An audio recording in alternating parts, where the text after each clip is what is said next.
اسلام آباد کے election tribunal کی تبدیلی سے متعلق کیس میں نون لیگ کے وکیل نے الیکشن کمیشن کو نوٹسز جاری کرنے پر اعتراض اٹھا دیا۔ موقف اپنایا ہے کہ ٹریبیونل کی جانب سے ہدایت دی گئی ہے کہ فارم 45 اور 47 اکٹھے کیے جائیں۔ جس ادارے نے الیکشن ٹریبیونل کو تخلیق کیا وہ اسے ہدایت دے سکتا ہے۔ اس حوالے سے مزید تفصیلات حاصل کریں گے۔ ڈان نیوز کے نمائندے عرفان سدوزئی ہمارے ساتھ موجود ہیں۔ عرفان، مزید تفصیلات سے آگاہ کیجیے گا۔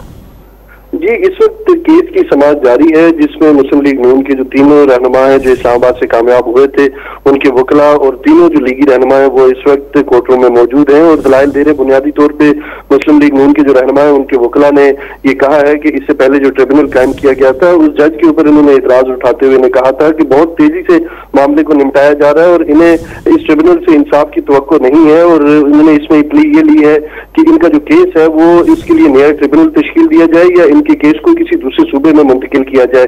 تو اس حوالے سے انہوں نے درخواستیں دی تھی، جو درخواستیں منظور کرتے ہوئے اس کے اوپر باقاعدہ سماعت کا آغاز ہو گیا تھا، اور آج پاکستان تحریک انصاف کے جو رہنما ہیں ان کے وکلاء بھی دلائل دے رہے ہیں اور ابھی کیس کی سماعت جاری ہے۔ جی